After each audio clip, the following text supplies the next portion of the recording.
Testing, testing. Good morning, world. Good morning, Dade County.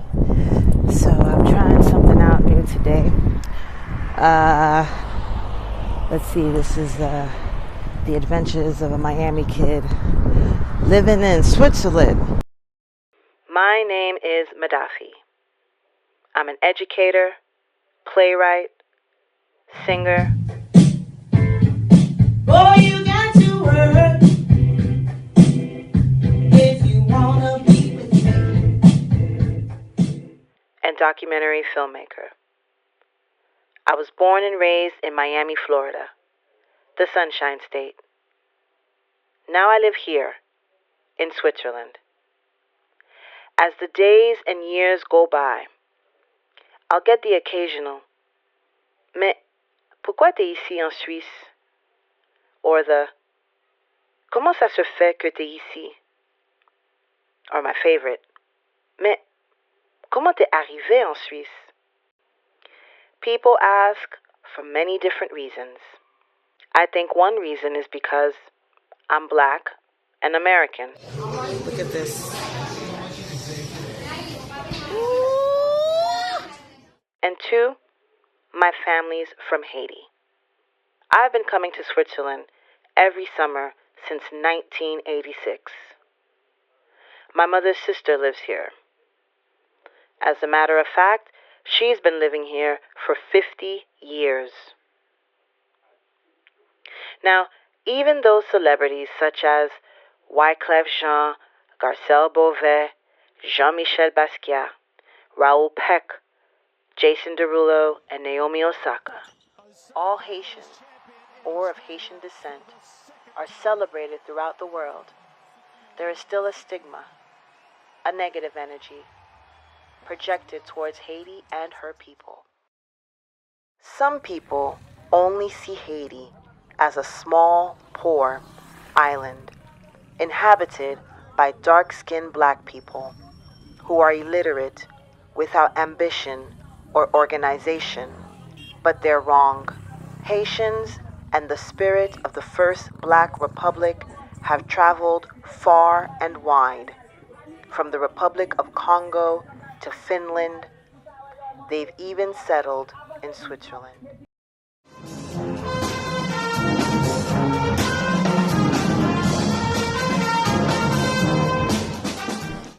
Je m'appelle Pascale Andris Beaubrun, j'ai 41 ans et je suis née à Genève de 2 parents haïtiens. Moi, je suis Laura Beaubrun. Moi, j'ai 39 ans. Moi, fait Wanamet en Haïti. Je m'appelle Jocelyne Michel. Je suis née à Port-au-Prince, Haïti. Et actuellement, je vis à Lausanne, en Suisse. Je m'appelle José Tippenauer. J'ai 34 ans et je suis né à Lima, au Pérou. Alors, je suis Leslie Ponce. Je suis né en Haïti, à Port-au-Prince, il y a bien longtemps.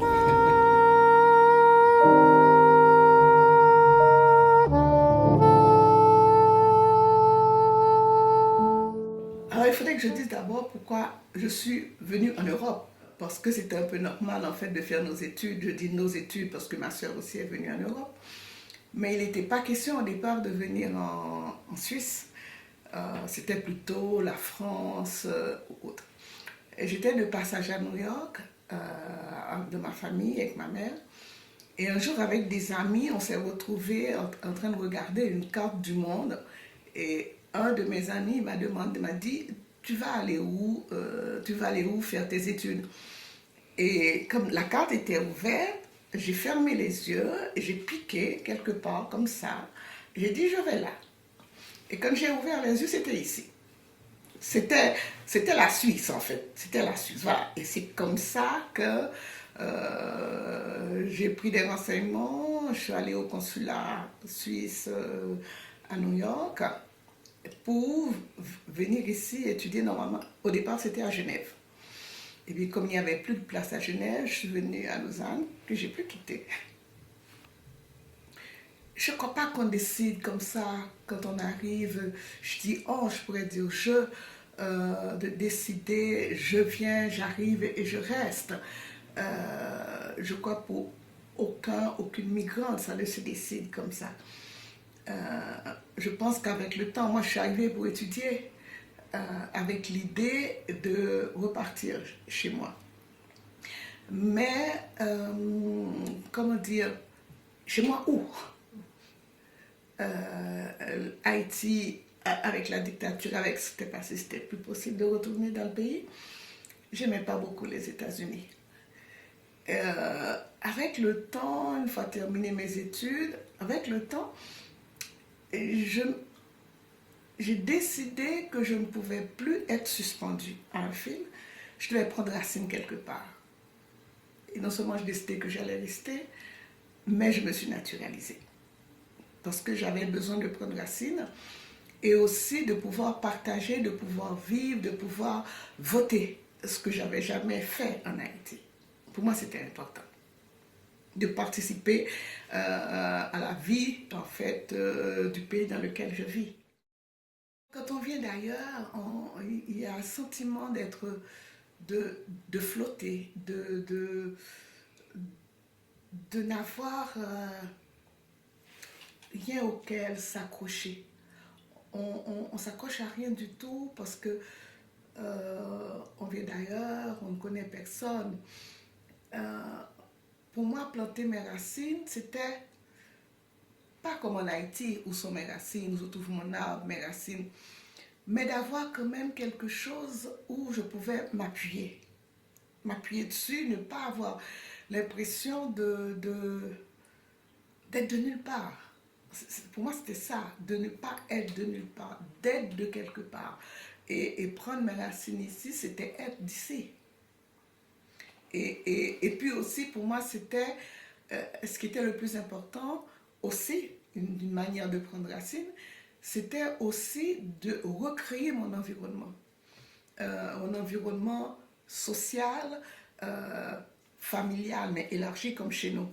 Pour moi, c'était ça aussi, prendre racine. Et je crois que d'une certaine manière, ça, je l'ai réussi. Je crois. Quand je parle d'Haïti, je dis chez nous. Quand je parle de ma vie ici, je dis chez moi.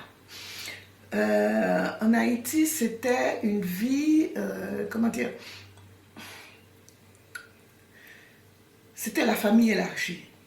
C'est-à-dire, il y avait les parents, il y avait les cousins, les oncles, et il y avait aussi ce qu'on appelle la famille élargie, les voisins qui finalement, petit à petit, faisaient partie de la famille et qui étaient aussi importants pour nous.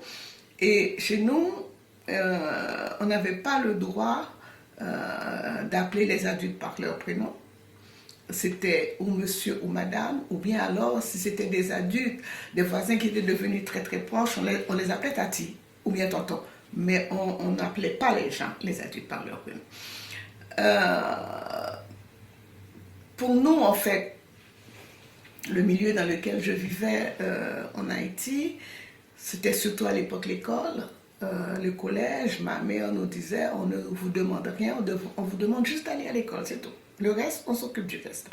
C'était l'école, c'était les amis, c'était la famille. Mais en même temps, il y avait aussi, sur le plan politique, il y avait la dictature. Et ça, on peut pas, on pouvait pas, en fait, on pouvait pas faire semblant que tout allait bien, qu'il n'y avait rien. Et ça pèse beaucoup, ça pesait beaucoup, et ça change notre manière, ça a changé notre manière de vivre, hein? Parce que même si on dansait, on chantait, tout ce qu'on veut, il y avait quand même cette peur, cette angoisse, et je peux dire maintenant que je retrouve cette peur et cette angoisse par rapport au Covid. Exactement ce qui se passe maintenant. Moi, je venu en Suisse pour études, moi. Moi, j'ai gagné pour faire études en architecture d'intérieur. Moi, diplômée en architecture d'intérieur. Moi, je venu en 2002 en Suisse. Donc, c'est pour raison ça que moi venu. Pour moi, faire études et parallèlement, moi, donner cours de danse. Moi, pas connaître du tout la Suisse. Là, moi, j'allais étudier, c'était à Bordeaux. M'allais d'abord.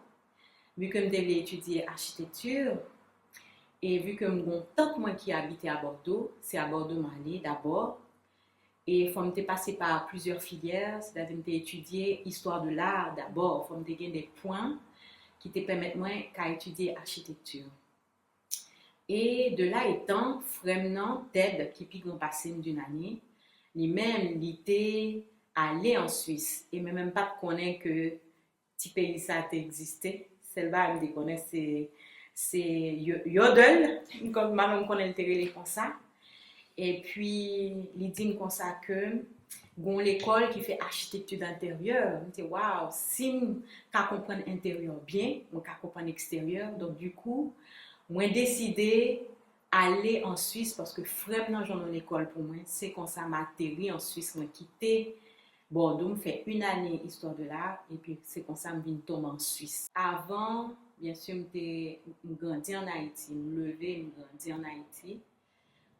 Et son chapitre qui est très large, comment me expliquer en termes de couleur, me dit que me lever dans la musique, me lever dans la danse, me lever dans l'art.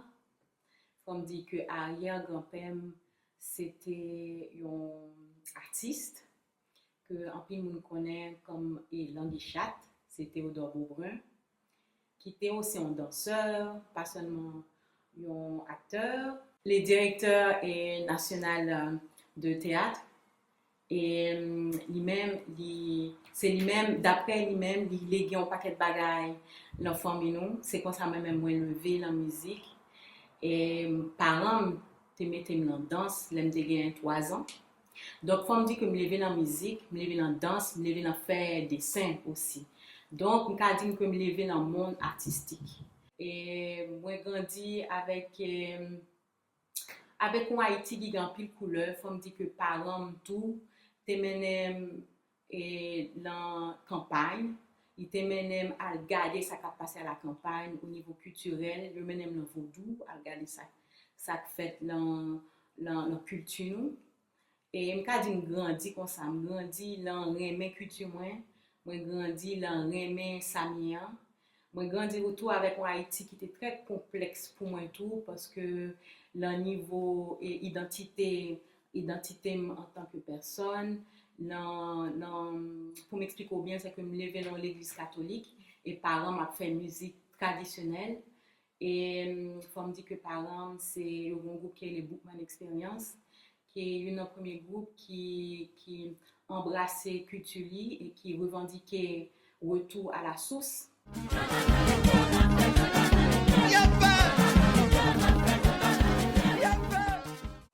Donc, on a dit que je grandis dans une difficulté pour moi tout d'identité parce que l'aime l'école, forme des cheveux raides, j'en dis soit en Haïti. Ici, on dit raide, mais en Haïti, c'est le siwo. Et tout ce qui était rapproché la blanc, t'es belle. Donc, j'ai grandi dans ça. Et t'es gagné l'autre énergie qui beaucoup de papas qui l'Afrique, qui retour. Donc, on grandit dans balance ça qui permet moi là. Moi-même qui parti sous propre expérience même par rapport à la danse. Ma combat est très spécifique que son outil que j'utilise comme outil d'expression. Et outil ça pour moi prendre la culture la spiritualité culture moi. Donc danse moi yo parler de sanouiller de côté de sortir en Afrique et chaque danse que n'a dansé yo un symbole bon bagay yo raconter. Et ça c'était outil moi de travail moi et outil d'inspiration moi. Et c'est lui même c'est outil ça que me prend pour me venir avec lui parce que moi il a une dimension universelle.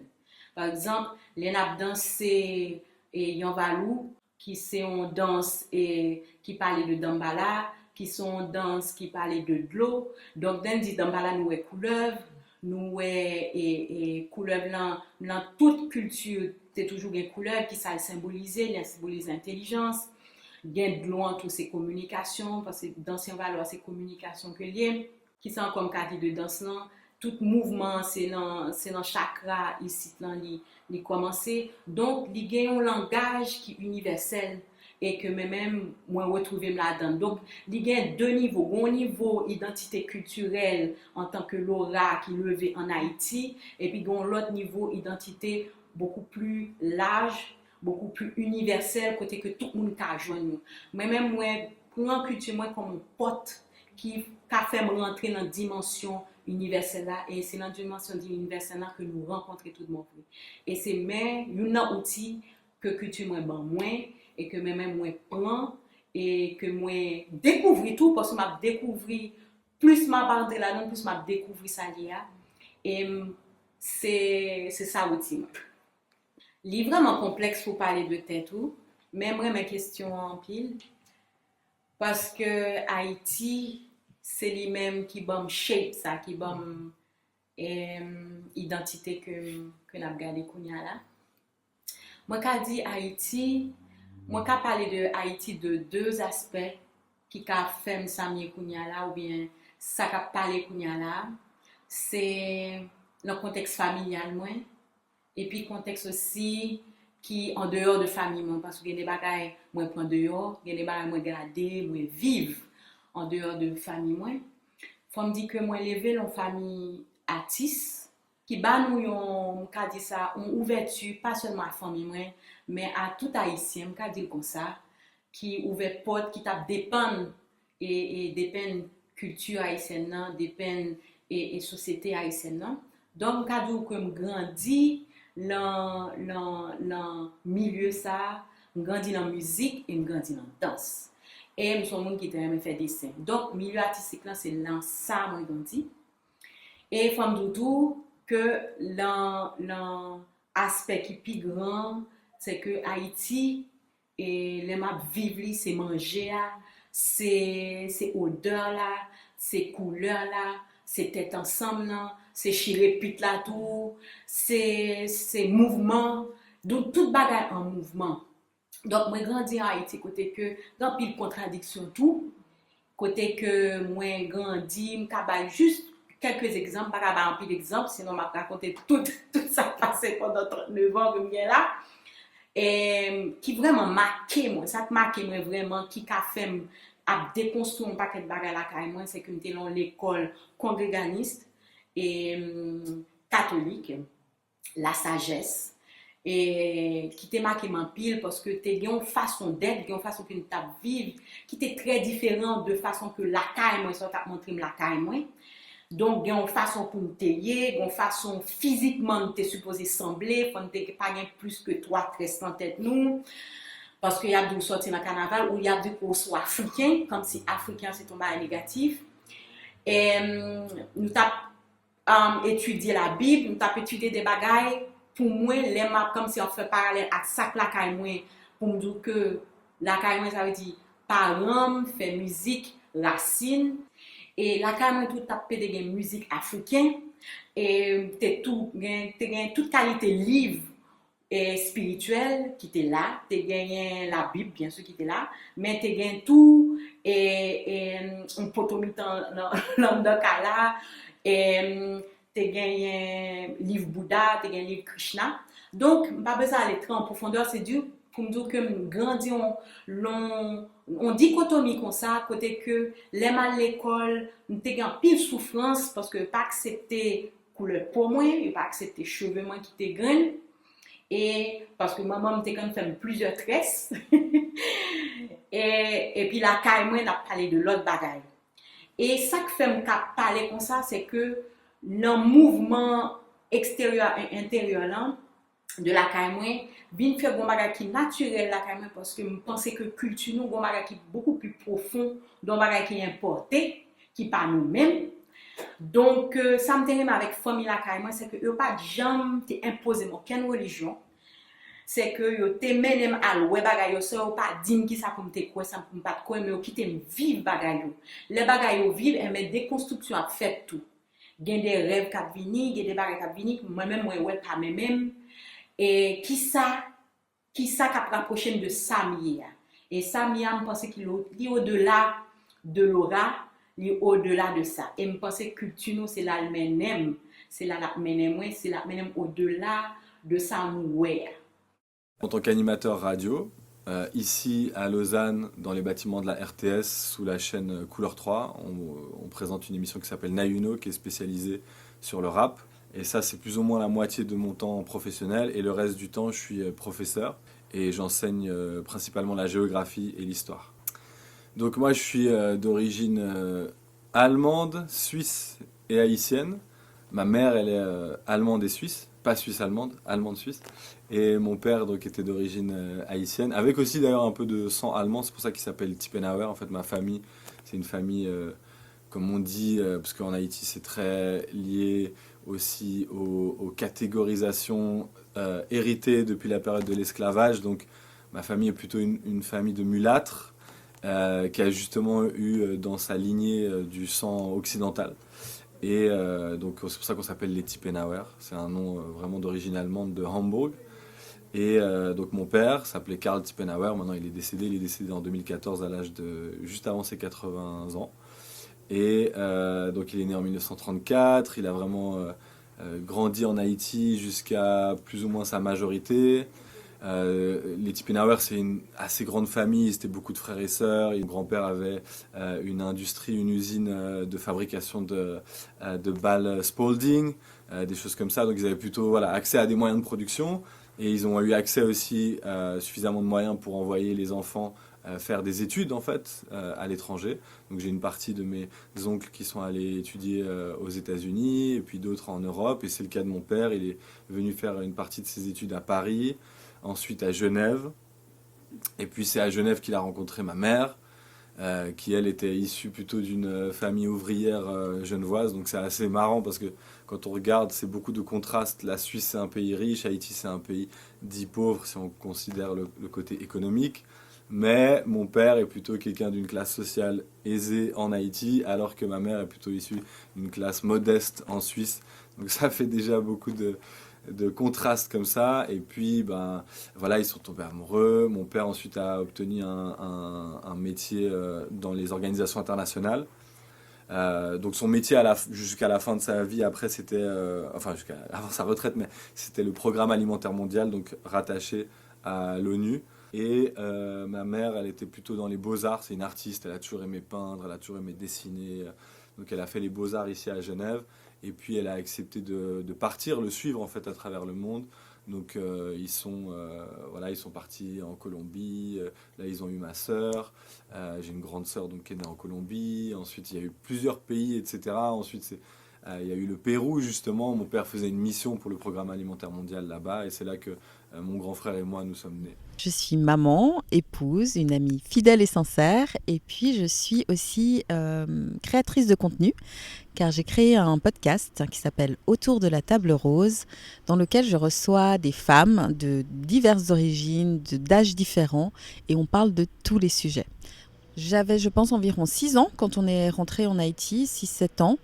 On a à peu près fait une année là-bas, où j'ai pu aller à l'école en Haïti, donc voilà, avec mes frères et sœurs. Et ensuite, quand il a fallu partir d'Haïti, on est allé chez la famille aux États-Unis, à Boston plus précisément. Donc là aussi, j'ai pu aller à l'école. Le temps, je ne m'en rappelle pas vraiment, mais je pense que c'était à peu près une année aussi, ou peut-être un peu moins. Mais quand je suis revenue en Suisse, je ne parlais plus français, je parlais que l'anglais, et éventuellement aussi un peu de créole.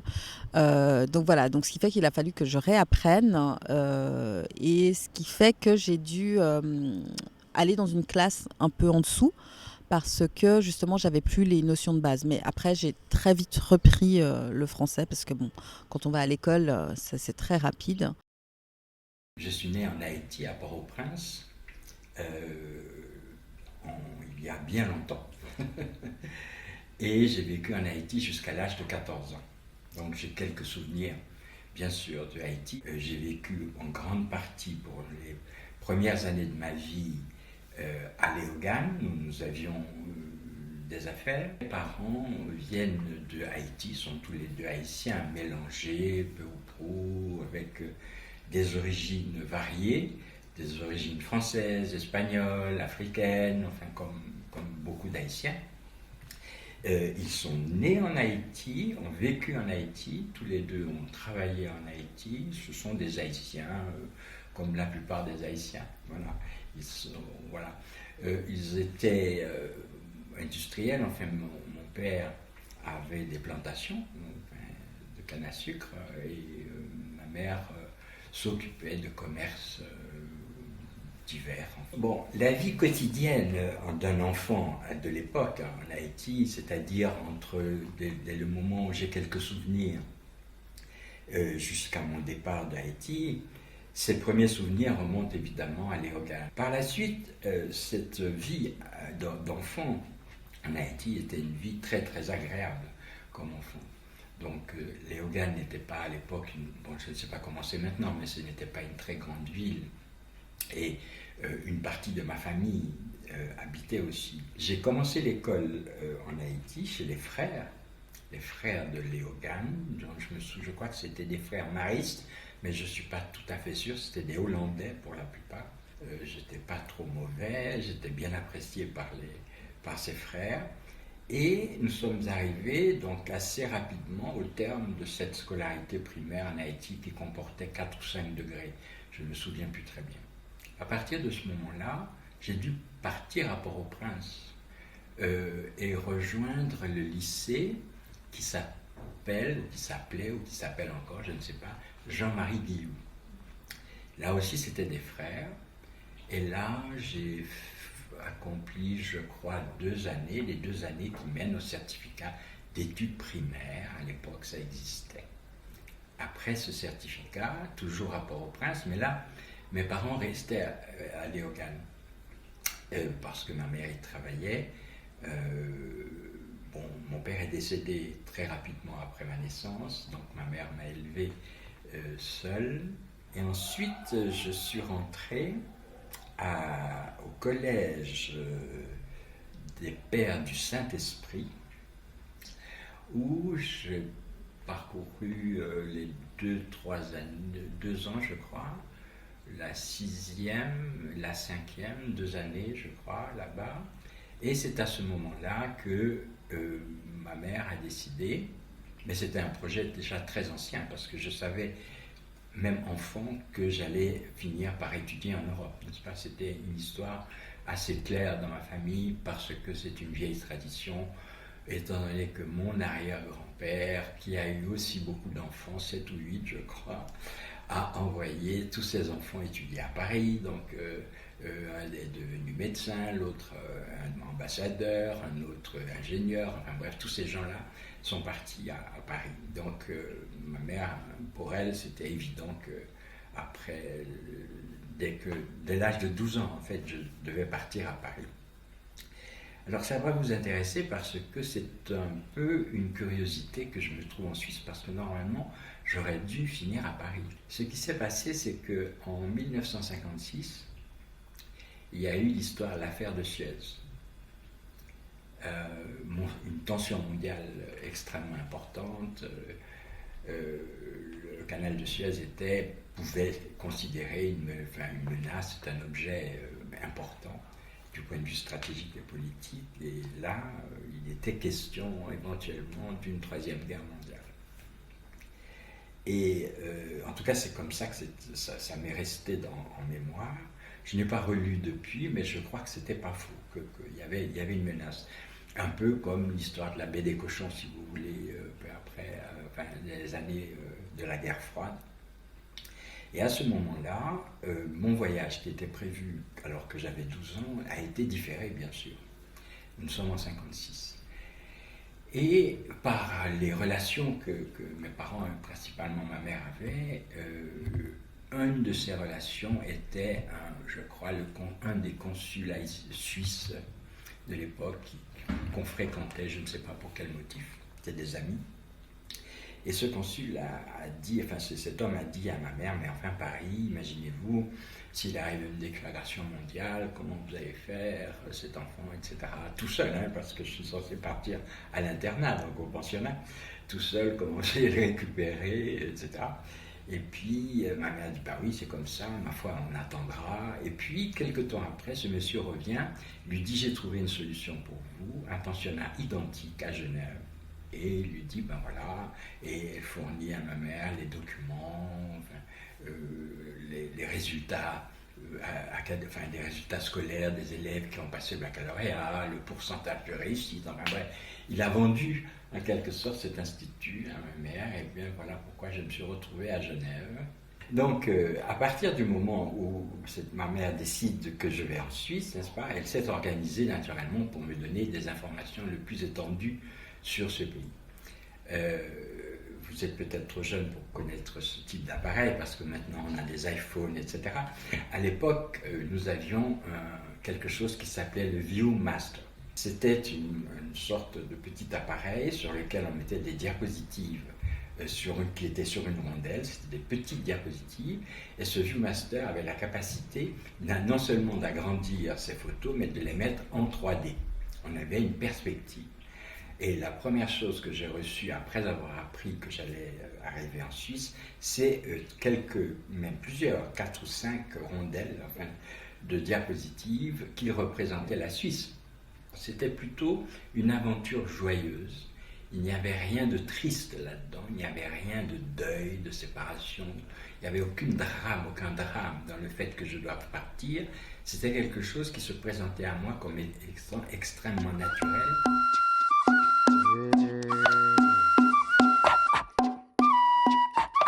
Pour moi, venir ici, c'est un choc culturel que le théier. Moi, j'étais venu, quoi, c'était en septembre, donc j'ai commencé à faire fret.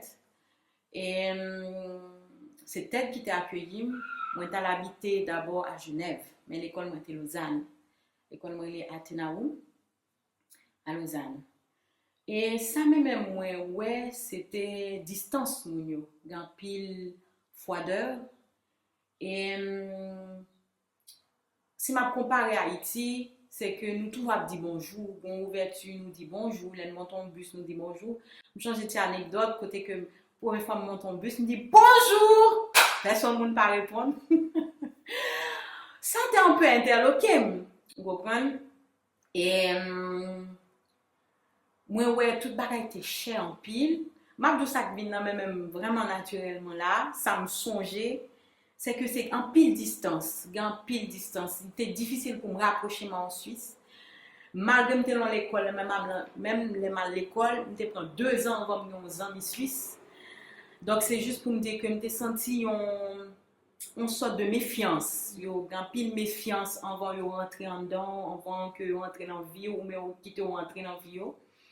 C'est ça, c'est expérience ça moi, on a dit que jusqu'à maintenant on peut sentir ça.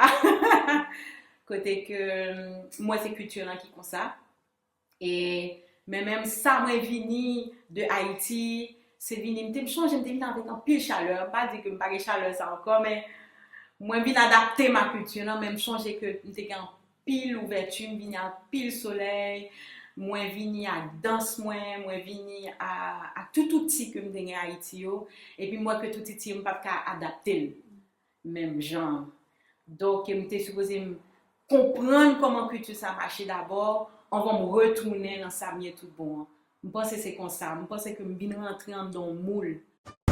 How to make friends with a Swiss person.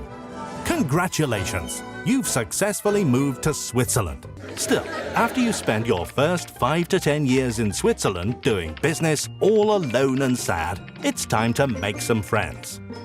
Just follow these easy 358 steps and you'll have a Swiss friend in no time.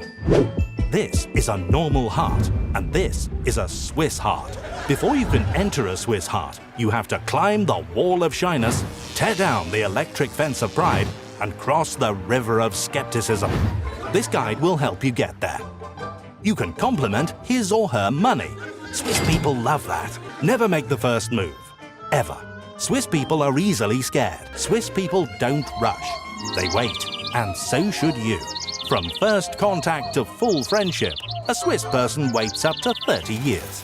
When you're absolutely certain you've made friends with a Swiss person, you seal the deal with the following phrase. I love you almost as much as I love Roger Federer. Congratulations! You've just made friends with a Swiss person. Mes souvenirs d'enfance et d'adolescence en Suisse, c'était grandir en fait dans deux mondes un peu différents. Donc effectivement à la maison avec une éducation à la haïtienne et puis à l'école avec de voir en fait que les autres copines et copains pouvaient faire certaines choses que nous en fait on n'avait pas forcément le droit de faire. Le souvenir que j'ai aussi c'est déjà j'étais la seule noire à l'école quasiment où on était deux. Il y avait un autre haïtien dans ma classe et en fait pour tous les autres on était forcément amoureux parce qu'en fait c'est les deux noirs donc ils doivent être amoureux l'un et l'autre. Ça avait le don de m'énerver. Des petites choses toutes bêtes comme les réflexions sur les cheveux, des choses comme ça. L'adolescence, ça a commencé un peu à changer parce que quand je suis arrivée au cycle, il y avait d'autres filles noires. Alors on n'était pas forcément amies.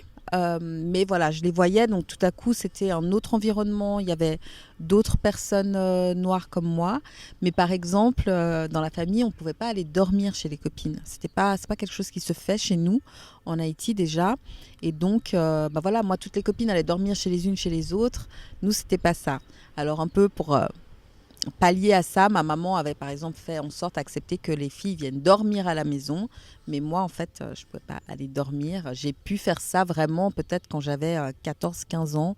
Mais genre une fois chez ma meilleure amie, que les mamans, elles se sont parlé avant au téléphone. Enfin, vraiment, c'était très strict.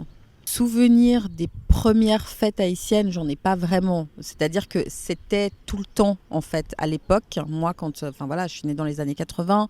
À l'époque, il y avait des associations haïtiennes, en particulier une à Genève qui s'appelait Haïti Culture, une autre à Lausanne, c'était le club des Haïtiens de Suisse.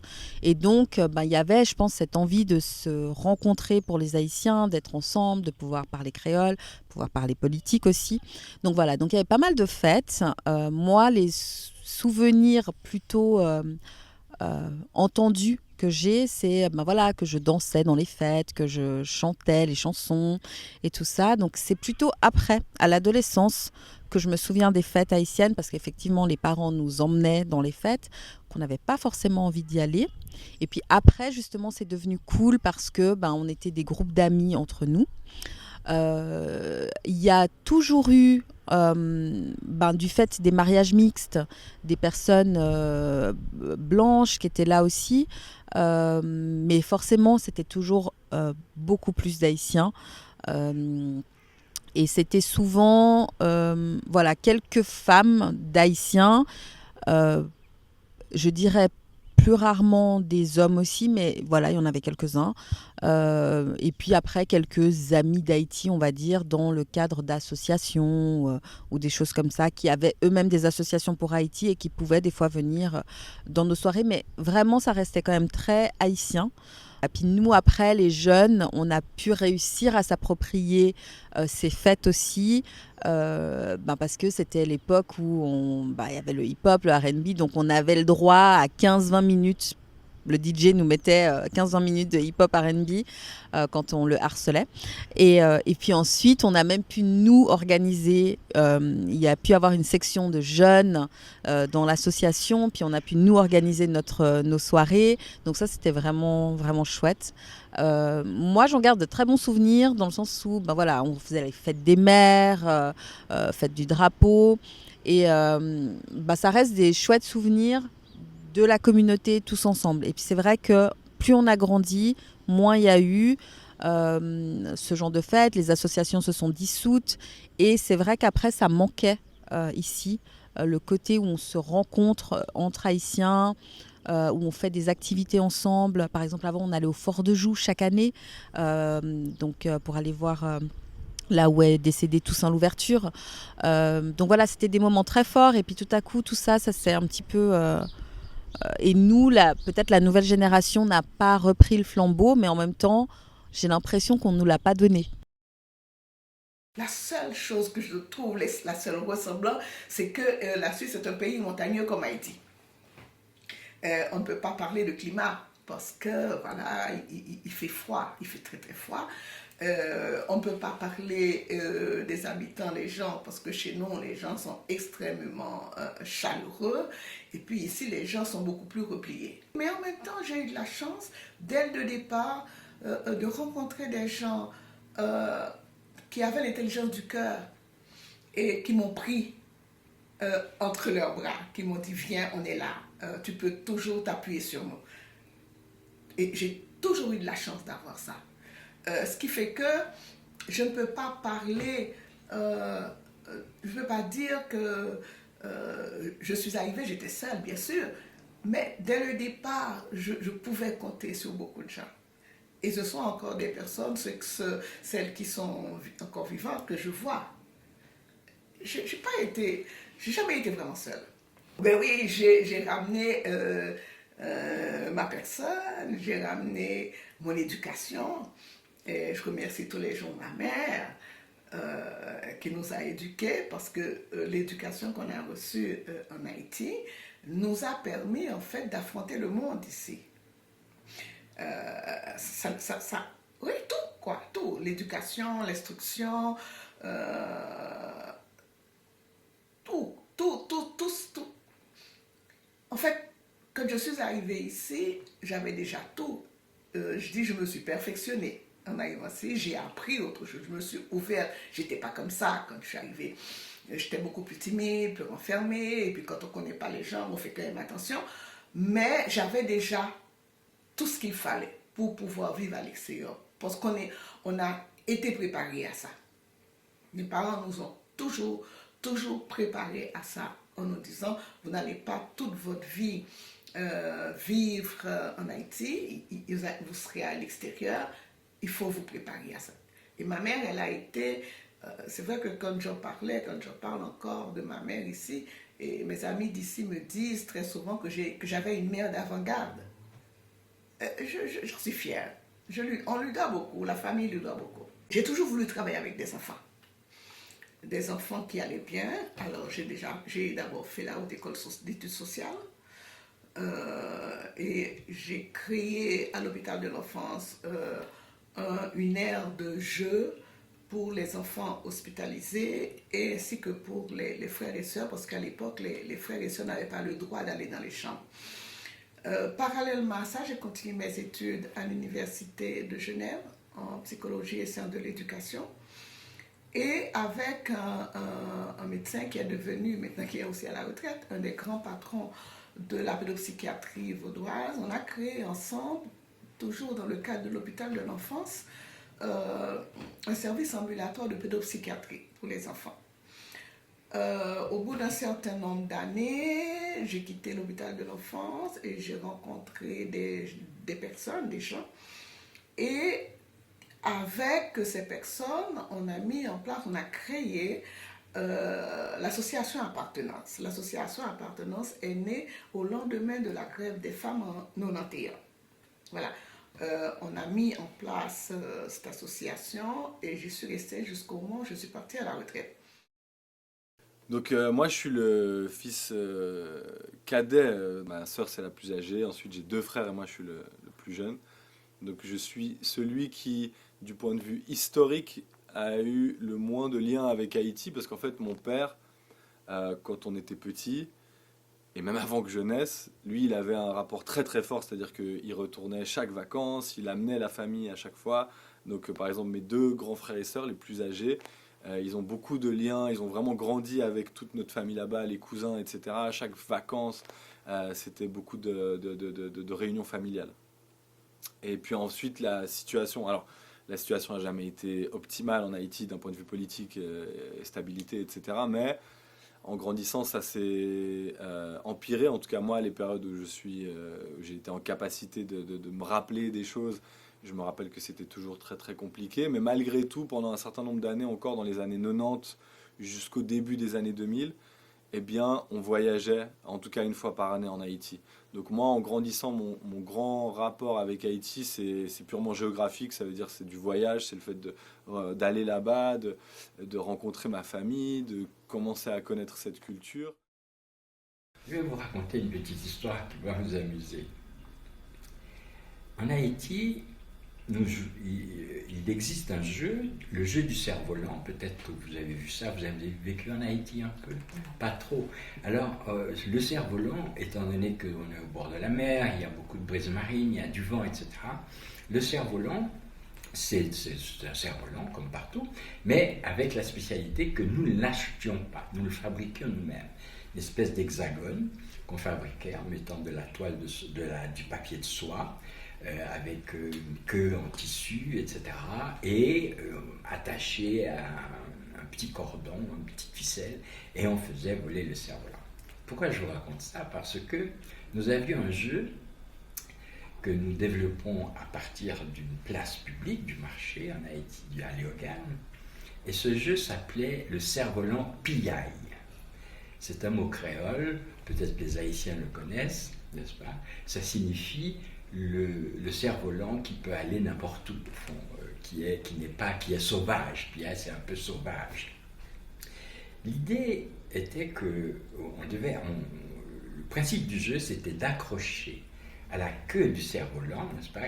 Imaginez-vous l'hexagone avec le triangle et la queue du cerf-volant qui lui permet de garder l'équilibre.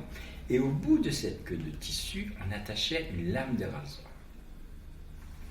L'idée, qui ne s'est jamais réalisée naturellement, c'était que les cerfs-volants qui étaient dans l'air, on pouvait, grâce à cette lame, couper le fil qui reliait le cerf-volant à son propriétaire de telle manière que le cerf-volant s'en aille, et c'était ça l'idée de pillaille, c'est-à-dire devient sauvage.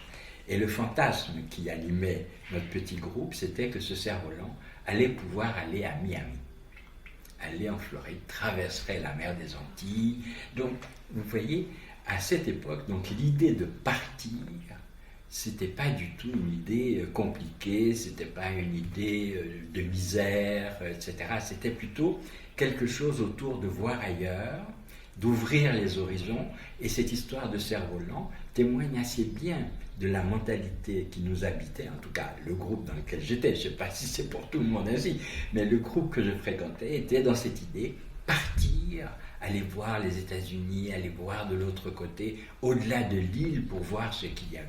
Donc, de sortir de l'île, si vous voulez, était plutôt quelque chose de joyeux. Et pour moi, c'était une fête de partir. Un des éléments qui manifeste cet enthousiasme que je regarde dans l'après-coup, c'est mon départ à proprement parler, c'est-à-dire au moment où je vais entrer dans l'avion. Alors à l'époque, naturellement, il n'y avait pas tout ce dispositif qu'on trouve actuellement. L'aéroport, qui n'était pas John Kennedy, mais qui était LaGuardia, accueillait ces avions qu'on voit dans les films des années 50, c'est-à-dire les constellations où voyageaient des vedettes, des artistes, c'était des choses de ce genre, et on voyageait dans des conditions de luxe, n'est-ce pas? Le vol durait 22 heures, j'avais un lit préparé, j'étais accueilli par une hôtesse qui s'occupait exclusivement de moi. Enfin, bon, c'était un monde un peu curieux. Le vol, c'était New York, Lisbonne, Lisbonne-Genève. L'escale était à Lisbonne. J'arrive à Genève le 9 septembre à midi, et là, un homme se présente à moi. Il se nomme le frère de Léaval, il vient du collège. C'est mon chauffeur, il me montre une photo qui me représente et il me dit qu'il vient me chercher pour m'amener au collège. Et le frère de Léaval m'amène du coup dans le pensionnat où je vais habiter pendant 4 ou 5 ans, où je vais faire mes études donc jusqu'à 18 ans, 19 ans, où je fais mes études secondaires. J'arrive dans ce collège qui est assez prestigieux, qui est une très belle bâtisse, une maison de maître magnifique avec un parc, très très beau parc, des terrains de tennis, stade de sport, enfin bref, c'est un truc de rêve comme ça, on ne l'avait pas imaginé, mais j'avais connu le collège de Saint-Esprit à Port-au-Prince, qui était aussi un établissement très, très sophistiqué. Et Genève, que je découvre après avoir vu New York, ma première réaction était plutôt une déception. parce que j'avais le sentiment que Genève ressemblait, le quartier que j'allais habiter, où il y avait le pensionnat, ressemblait au quartier que j'habitais à Port-au-Prince. Il n'y avait, selon moi, pas de différence, à part le tramway. Il y avait un tramway que je découvrais pour la première fois, évidemment. Et bon voilà, Genève, Haïti n'étaient pas grandement différents. Et arrive la rentrée des classes, naturellement. Effectivement, j'arrive dans un collège où je suis le seul noir. Il y a un autre haïtien,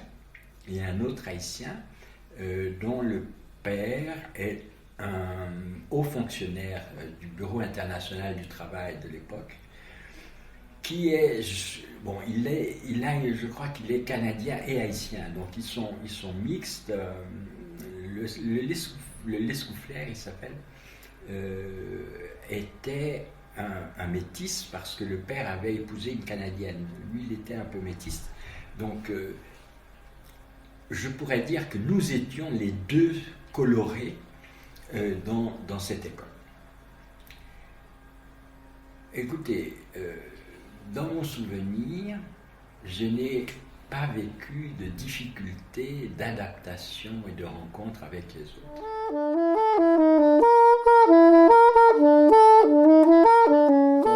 Quand je rentrais ici et que je disais que j'étais haïtien, bon, les gens, ils n'ont pas forcément l'habitude, ils connaissent pas très bien aussi les phénotypes, on va dire, à quoi ressemble un haïtien dit typique. En tout cas, c'est plutôt pas moi. Moi, je ressemble plutôt, si tu me regardes comme ça, à un arabe ou un latino.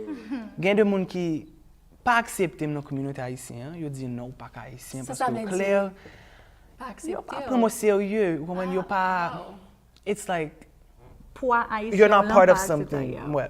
Mais pour les gens qui sont de l'autre bord, qui sont éduqués, ils acceptent dans la communauté. Est-ce que ça a jamais affecté, comme si, par exemple, si on est un petit monde, ou fait Haïti, ou levé Haïti, par exemple, et propre pays pas Pas accepté.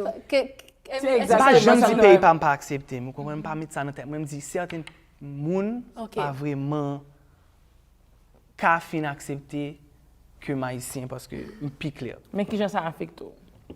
Il fait envie de travailler plus dur. Okay. Pour moi, qu'à apprendre, pour éduquer, me dit tout le monde haïtien vient dans toute couleur, toute race, toute religion, toute sexualité, toute bagaille. Haïti pas un grain monde ou pas. Une seule définition. Haïtien pas juste noir, catholique, etc. Ou vaudouisant, ou homosexuel, ou blanc, ou noir, ou tout. Son diversité.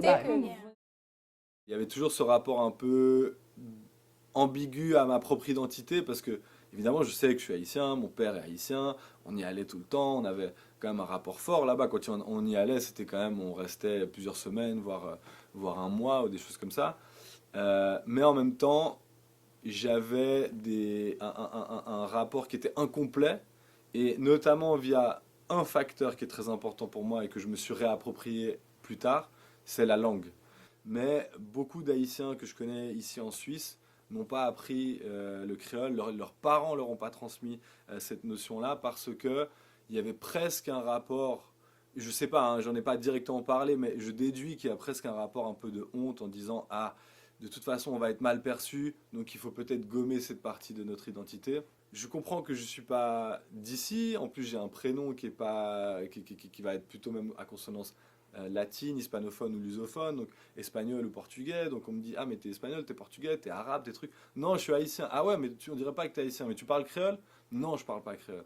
Et ça justement, une fois que j'étais au collège à Genève, collège Voltaire, j'ai commencé vraiment à me reconnecter à la culture haïtienne par le fait d'écouter beaucoup de musique, du compas par exemple. Et en fait, j'ai pris une année sabbatique à la fin du collège et avec ma grande sœur, on a pris des cours de créole dans le but vraiment de se reconnecter. Donc pendant 1 ou 2 mois, comme ça, c'était pas très long parce que finalement on avait des bases quand même, le fait d'être parti là-bas, d'avoir écouté quand même beaucoup de musique, d'avoir entendu la famille parler. Quand même mon père parlait évidemment très bien le créole. S'il était au téléphone avec sa famille ou comme ça. Donc voilà, à cet âge-là, je me suis reconnecté, j'ai appris le créole et là, vraiment, j'ai senti quelque chose qui m'a permis de vraiment reconnecter à toute une partie de la culture. Je me sens vraiment connecté à plein de choses en lien avec la culture haïtienne. Je suis fier d'être haïtien, justement parce qu'on a tellement dit... Moi, je me rappelle en grandissant, on me disait « Ah, mais toi, vas-y, va manger tes galettes de terre. » C'était plutôt avec des potes d'ailleurs, hein, mais c'était du clash comme ça. Et c'était, quand on y repense, c'est évidemment des clashs très très durs. Mais ah oui, vous c'est les tremblements de terre, vous c'est les galettes de terre, vous c'est les trucs, vous c'est que de la merde et tout. Et moi je dis non les gars, nous c'est les esclaves qui renversent les colons, nous c'est de la fierté, nous c'est une culture, même par exemple le rapport au vaudou. Moi je suis pas du tout vaudouisant, mais je respecte énormément quand tu regardes l'histoire, le fait des esclaves noirs qui ont réussi à conserver leur propre croyance, religion via le syncrétisme, etc. Donc il y a énormément de choses dont je me sens proche et fier. La seule chose que je trouve cool, on va dire, dans les romans nationaux, on va dire, puisqu'il y a toute une partie qui est évidemment embellie, eh ben, Haïti et la Suisse sont des pays qui se sont formés dans une volonté d'indépendance et de ne pas se laisser sous le joug de puissances internationales ou voisines. Donc voilà, Haïti c'est la France, 1804, la Révolution, et puis la Suisse finalement, c'est les 3 cantons qui veulent pas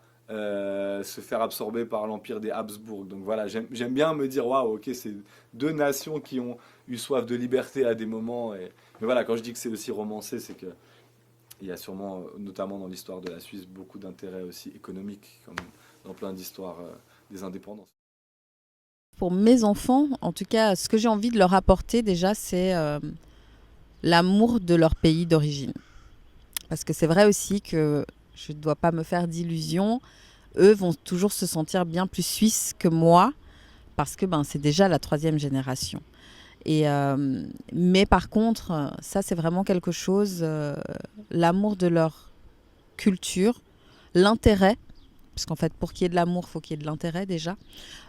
Et puis, j'ai pas envie de dire la fierté, parce que c'est pas la fierté d'être noir, mais c'est d'être positionné en fait en tant que personne noire, et en particulier en tant qu'homme noir, là où ils sont dans cette société-là suisse, de pas avoir peur de parler, de dire ce qu'ils pensent et de parler pour eux en fait. Voilà, c'est ça. Enfin vraiment, moi c'est l'amour d'Haïti. Puis en fait, je leur souhaite de vivre dans un monde plus apaisé surtout. Alors, Timoun, moi, au fait, en Suisse, à Lausanne, donc, ils ont grandi ici. Malgré nous aller à Haïti, nous aller à Haïti plusieurs fois avec eux. Moi, quand je dis que culture suisse, moi, quand je dis que on prend plus avec ma reine, ou plutôt Adrielle, ma reine, c'est Suisse, en Suissesse, et Patricia Collins, qui mènent chaque hiver, elle fait ski. Donc, l'on chalet. Donc, nous mangeons suisse, nous mangeons raclette, c'est là que nous baignons dans la culture suisse là, parce que c'est suisse que vous avez. Et m'ka dit c'est comme ça, yo même yo comprendre, yo vivre culture là. Pas qu'à dire ramener culture suisse là ici, m'ka dit de l'école, ça va apprendre de l'école. Et ça l'école a pas apprendre c'est comme ça, yo même yo intégrer culture là. Et m'ka dit c'est comme ça. La façon que n'a vivre en Suisse. Donc il y a de toute façon naturellement, il y a une culture là, pas qu'à dire culture. Là on dit culture suisse, c'est tellement large. Mais nous on dans le système, côté nous dans le système suisse là. Quand je suis parti, Duvalier est arrivé, je crois, au pouvoir en 1957. Et les choses se sont compliquées, comme vous le savez.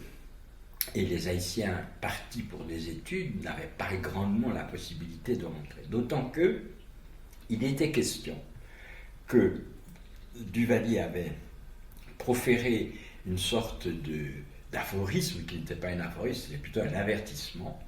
Il disait, j'avais entendu ça, je ne sais plus qui c'est qui m'avait rapporté ça, Duvalier avait dit, les Haïtiens qui sont à l'étranger peuvent être dangereux s'ils reviennent. Et comme Duvalier avait participé, il était médecin comme vous savez, qu'il avait participé à une campagne contre la malaria, il disait c'est comme les moustiques.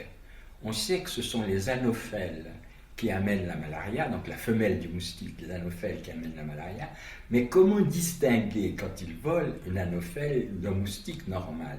Eh bien les Haïtiens à l'étranger qui rentrent en Haïti, c'est comme les moustiques, on ne sait pas lesquels seront dangereux ou pas. Donc on doit tous les éliminer. Alors cette idée fondamentale faisait que je n'avais pas la possibilité de rentrer en Haïti sous du Duvalier-Père, par exemple. Donc l'idée du retour en Haïti, de Suisse, après mes études, s'éloignait de plus en plus.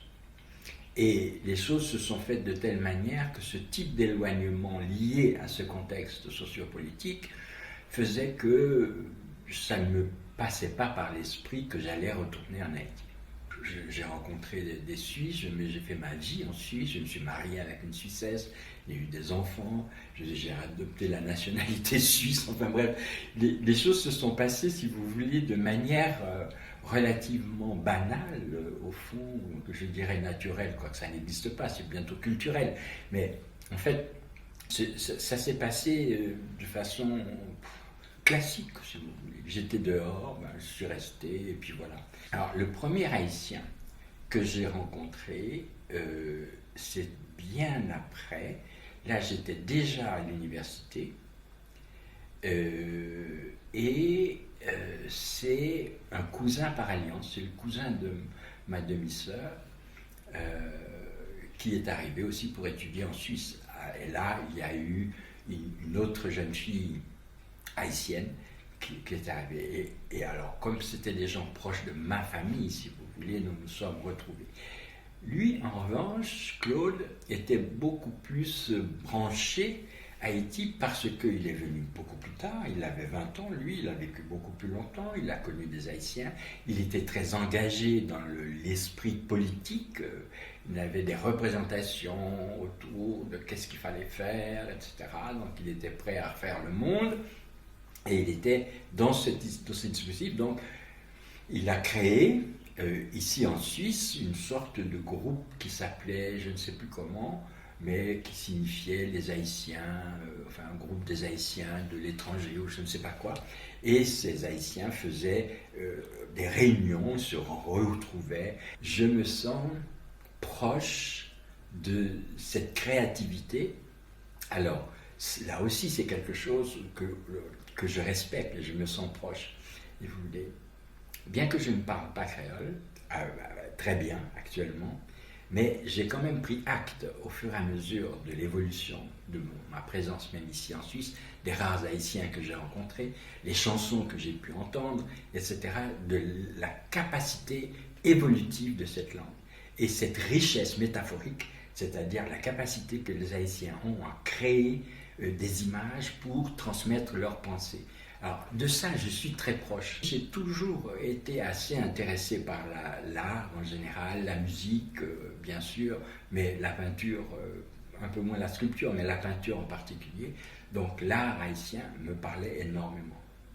Et une de mes motivations en retournant en Haïti en 1985, c'était pas pour revoir la maison dans laquelle j'avais vécu au Sacré-Cœur, c'était pour aller voir les peintres haïtiens, l'art naïf haïtien, c'est ça qui m'intéressait le plus.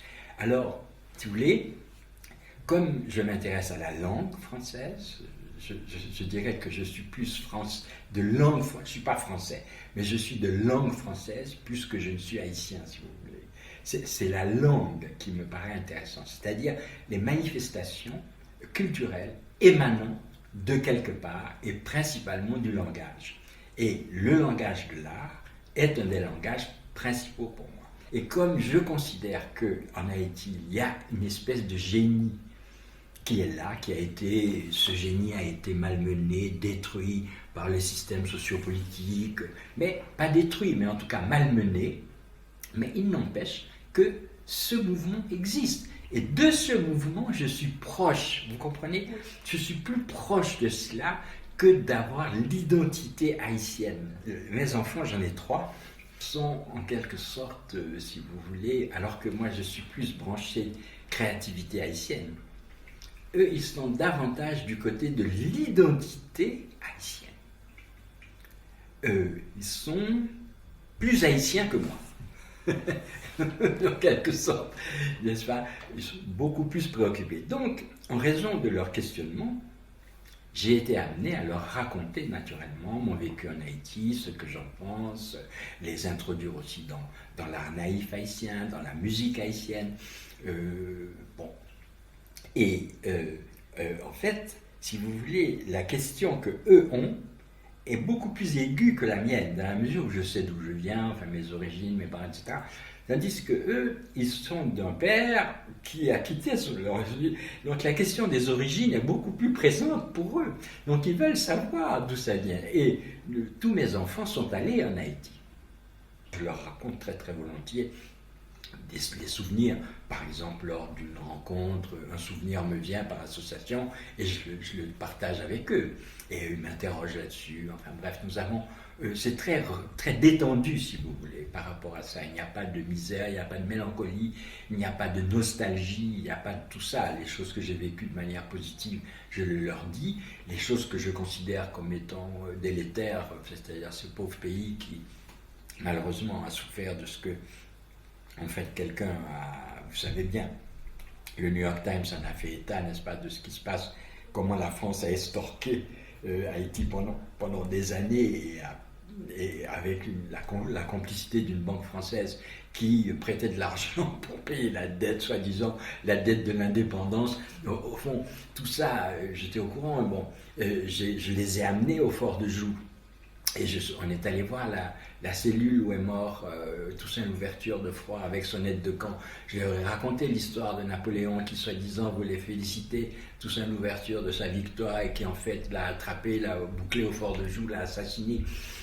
Donc, toutes ces exactions, ils étaient assez informés de ce que je connais, je leur transmets très, très volontiers. Pour moi, être haïtienne, c'est un tout. C'est un lieu, d'abord, le lieu de naissance, c'est faire partie de la première République noire du monde, même si maintenant ça a peut-être moins de sens, je ne sais pas, même si ça ne va pas très bien maintenant. Peut-être que nous, Haïtiens, on ne se rend vraiment pas compte de ce qu'on a amené au monde, mais je crois que l'extérieur le sait et le voit bien. Alors, pour tout ça, tout ce qu'on a reçu, oui. Pour moi, c'est ça, être haïtien. Je me sens suisse parce que, après autant d'années dans un pays, on finit par, je ne vais pas dire acquérir, non, par prendre des habitudes. Ce sont des choses qui sont spontanées. On ne réfléchit pas. Pour donner un exemple, quand je suis arrivée ici, je me surveillais. Je ne voulais surtout pas attraper cet accent, l'accent vaudois. Je n'arrêtais pas de me surveiller. Je disais surtout pas, surtout pas, surtout pas. Et puis petit à petit, j'ai plus fait attention. C'est comme une seconde peau. Je vis dans un pays, ça fait partie aussi de moi. Mais je n'ai pas complètement l'accent suisse parce que quand je téléphone, peut-être un peu moins maintenant, quand je téléphone, après coup, quand les gens me voient, ils me disent, on n'arrivait pas bien à savoir, parce que vous avez quand même l'accent suisse, mais un arrière-petit accent. Alors, c'est l'arrière-petit accent haïtien. Je crois que c'est aussi l'habitude, hein? Tu prends des choses, on prend des choses, une manière de vivre aussi. Je crois que c'est pas possible de faire autrement. On ne peut pas couper en disant je suis haïtienne, je suis suisse. On a un tout. Si on se met à faire en fait à se couper, à faire deux parties de nous, on ne peut pas vivre, même psychologiquement. C'est un tout. On garde des choses de là-bas. Et on prend aussi avec nous des choses ici. Au début, je me disais, au début quand je suis arrivée, je riais moins. Quand je parlais, je faisais très attention de cacher mes mains parce qu'on parle avec les mains chez nous. Et justement là, je me suis rendu compte que je me coupais de quelque chose. Je me coupais de ma culture, de ce qui faisait que j'étais moi, ce que je suis. Et après, j'ai dit, tant pis, pourquoi c'est leur histoire, je suis comme je suis. Mais j'ai gardé ça, mais j'ai aussi pris beaucoup de choses d'ici, dans ma manière de faire, dans ma manière aussi d'être beaucoup plus discrète, d'être moins exubérante. Même si quand je suis dans la rue, je rencontre quelqu'un, je hurle, je l'appelle, on est content. Mais quand même, ça fait partie, je crois que c'est normal de prendre quelque chose de... Et puis aussi, je crois qu'il y a autre chose. J'aime ce pays où je vis. Je suis chez moi ici.